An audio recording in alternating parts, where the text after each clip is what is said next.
Welcome to the MyDFIR KQL series, where we tackle cases together created by KC7 Cyber. The objective for this series is to level up both our KQL and analysis skills. In today's video, we'll be diving into the case called a scandal in Valdoria, where its objective is to master basic KQL syntax, correlate events and investigate surrounding suspicious indicators, along with interpreting PowerShell scripts and also malicious commands ran by attackers. Now, before we begin, I do want to let you know that I have created a dedicated playlist called the MyDFIR KQL series, where it will contain all of the KC7 cyber-related cases that we do go through together. And you can find this in the description down below. With that being said, let's get right into it. To get started, you want to head over to kc7cyber.com and sign in with your account. I am going to select Go to Case Vault, and then I'll select the scandal in Valdoria. So this one right here, the second one. And let's click on Play Now and join the game. Let's take a look at section number 1. It says, on the eve of the election, Nene Leaks, the esteemed editor of the Valdorian Times, awoke to a nightmare. The Valdorian Times, the beacon of truth for the city, published a scandalous article accusing Luffy, hey, One Piece fans? No? Of corruption and misconduct. The article, a vile concoction of lies, was not what she had approved. And if we take a look at the last paragraph, it says the Valdorian Times has hired you as a cyber incident responder to help investigate the incident and get to the bottom of how the falsified article was published. So from the gist of this here, it seems that somebody had published an article that is full of lies, and we are hired as an incident responder to identify how that happened. So let's go ahead and type in ready and click on submit. To start your investigation, you will need access to the company's pool of data. The Azure Data Explorer pane on the right contains our top secret data. We will use ADX to run queries that will help us answer these questions. And there is a training guide. So if we click on that, it provides us with a blog-like site. And it also has the objectives and some of the key points, questions, and hints that we can have. And there is the section number 1. All right, so I'm just going to keep this page here for now, just in case we need it. But let's continue on with the scenario here. It's asking us to run a take 10 on each of the tables to see what kind of data they contain. The first one that they have us run is employees. So let's type that in. Employees take 10. And let me go ahead and close this out. So the employees has a hire date, name, user agent, IP address, email address, company domain, I believe. Yes, company domain, username, role, and host name. So you know what I'll do? I will type in a 2/ to invoke a comment. And very quickly, I'll just say hire date, name, user agent. I forgot an E here, so I'll type that in. There's IP_adder, email_adder, company_domain, username, role, and host name. This way, it will allow me to quickly see what kind of columns exist in this particular table. Now, you might have noticed at the top, we do have the option to select available tables. And that's what I'll select. And we have, let's see, 1, 2, 3, 4, 5, 6, 7, 8, and 9 tables here. The first one that we did take a look at was the employees. So let's go ahead and take a look at the rest of the tables here, starting with authentication events. I'll do the same, take 10. For the authentication events, we have the column of timestamp, hostname, source IP, user_agent, username, result, and the password hash, and description. And let's rinse and repeat for the rest of the tables. For this particular table name called passive DNS with external, we don't need to copy the external portion. It's just saying that, hey, these are all external passive DNS. Instead, the table name is actually called passive DNS. So we'll type in passive DNS, take 10, and let's continue on with this. All right, so this took a couple minutes, but it does provide me with a lot of information at a glance. So now I can immediately see what kind of columns exist in a particular table, rather than I simply search and take a look from there. I much would rather have a pane of glass to tell me that, hey, process events does have a column name for process command line. With that out of the way, let's go ahead and type in done. Now that we have access to the data, we'll need to get a lay of the land. Let's get some more information about the Valdorian Times. For each query we provide, you can simply copy and paste it into the query pane on the right and then click Run. You can use the Ctrl+V shortcut to paste. How many employees work at the Valdorian Times? Let's type in employees, and they want us to use a count, and let's run that. So there is a total of 100 employees currently at Valdorian Times. We can use the where operator with the employees table to find a specific employee. What is the editorial director's name? Okay, so instead of count, we are going to say where role equals editorial director. And the name is Nene Leaks. Nene Leaks. How many emails did Nene Leaks receive? And we can use the following query there. And I am just going to hit enter twice so I can enter in a new table. Email where recipient equals, and here we can find Nene's email address, which is nene_leaks@valdoriantimes.news. And just to make everything easier to reference, I am going to comment out the email address. That way I can see that at a glance. Nene Leaks, where recipient equals, and Nene Leaks email address. And let's type in count. So there was 18 emails that Nene had received. How many distinct senders were seen in the email logs from the domain name weprintyourstuff.com? So distinct senders. What we can do now is change the recipient to sender. And instead of the equals, we can change this to has. And let's enter in our domain of interest, which is weprintyourstuff.com. And they want the distinct senders. We can do this by typing in distinct, and we want the sender, so I'll specify the sender column, and we will count it out. And we get 100, so that means there is 100 distinct senders. How many distinct websites did Lois Lane visit? If we are looking for websites that an employee had visited, we're looking for outbound network events. And that is why we are referencing the table of outbound network events. So I'll hit enter twice again, type in outbound network events, and we're interested in only Lois Lane. Now we don't have Lois's IP address, so where can we get that? That would be under our employee. Because if we were to take a look at the columns that exist under employees, we do have the hire date, the name, and also the IP address. So I'm going to change my employees where role equals editorial director. I am going to say instead where name equals Lois Lane. And then I get the IP address of 10.10.0.22. So let's copy that. And I am going to add in a comment of Lois Lane IP and just put it like that, just in case we need to reference it later on. So now I can search for the outbound activity from Lois's computer, where source or src underscore IP equals quotes 10.10.0.22, which is Lois's IP address. And remember, they are asking distinct websites. That means we'll need to invoke distinct.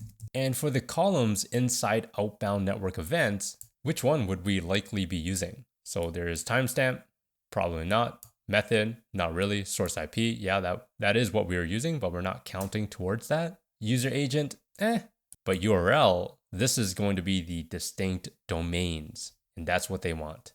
So distinct URL, and then let's count it out. There was 62 distinct websites that Lois Lane had visited. How many distinct domains in the passive DNS record contains the word hire? Okay, let's do something similar. So I'll type in passive DNS, and they want where the domain, which is this right here, the column name of domain inside passive DNS, where domain contains quote hire. And it does have a little snippet here saying, you may notice we're using contains instead of has here. If you are curious about the difference between these, check out this post. So let's take a look. What is the difference between has and contains? Let's see. Contains will always return true if the searched string exists within the searched text. Has results depends on the surrounding of the searched string within the searched text. If we take a look at this table, we do have a text and it says contains hell, contains hello, has hell, and has hello. So our first example here has a text of hello world. If we were to run contains hell, this would be true. Contains hello, that would be true as well. But if we use has hell, then we get a false. And why is that? Well, if we take a look at the text that says hello world, although it does spell hell, there is no actual word of hell. So that is why the has hell is false. Now, if I pull up a notepad and I put in, let's say, hell, hello world, this would be true for the has hell because the hell word is actually in there. Hopefully that makes sense. If not, let me know and I'll further explain it down below. Okay, where was I? Where domain contains higher, and they wanted a distinct domain. So let's type in distinct domain, and they also want us to count it out. There is 6 domains that contain the word higher. What IPs did the domain jobhire.org resolve to? Enter any one of them. All right, I am going to remove, let's just remove that. And we'll keep the where domain equals, and this one is jobhire.org.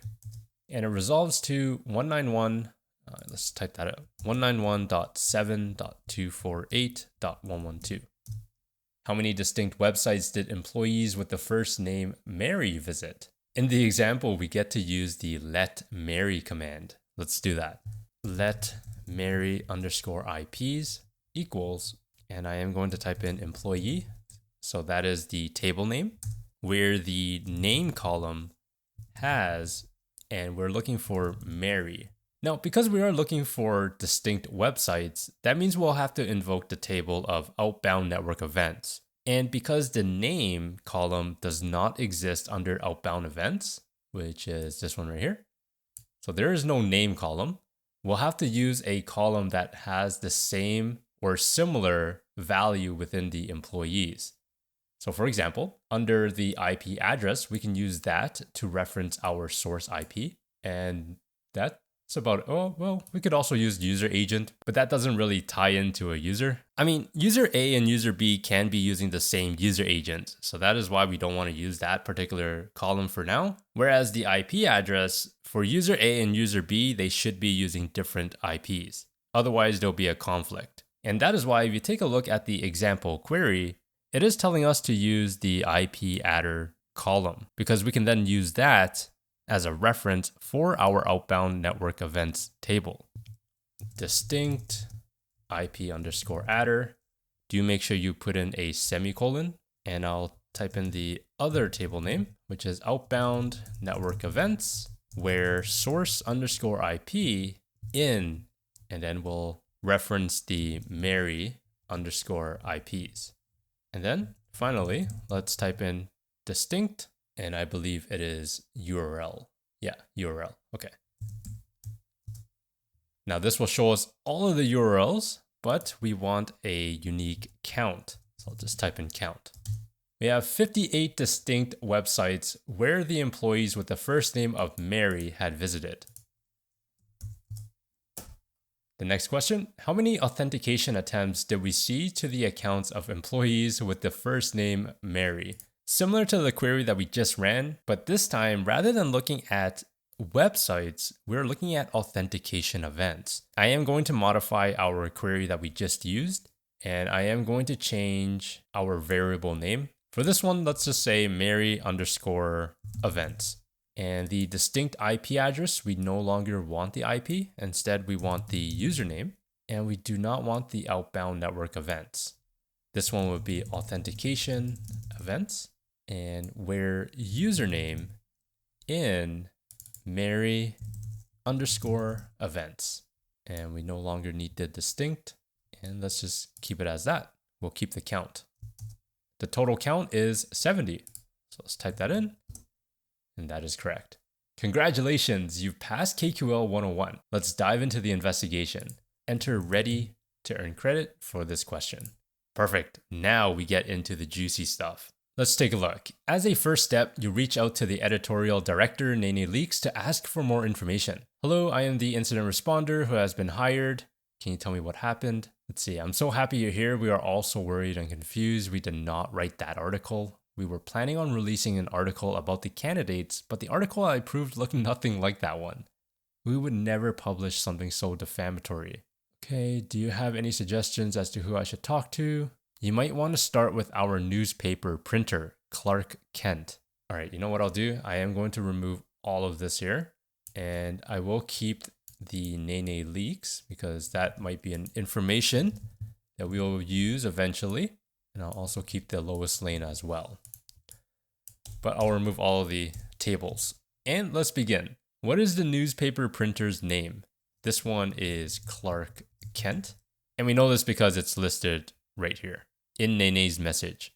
Next, you talk with Clark Kent. He seems very distressed. He tells you he simply printed the article that was emailed to him. He tells you he thinks the editorial intern was the one who sent him the final draft. We have a couple of clues here. The first one being that we might find interesting information within the email table, especially the ones that are coming from the editorial intern. Now, before we can drill into the email table, we'll need to find out the editorial intern's name. And to find that, it is likely under the employees table. So I'll type in where, and let's look at the columns. I am going to be using the role. So where role equals editorial intern. Aha, the name is Ronnie McLovin. I am going to add that into my notes.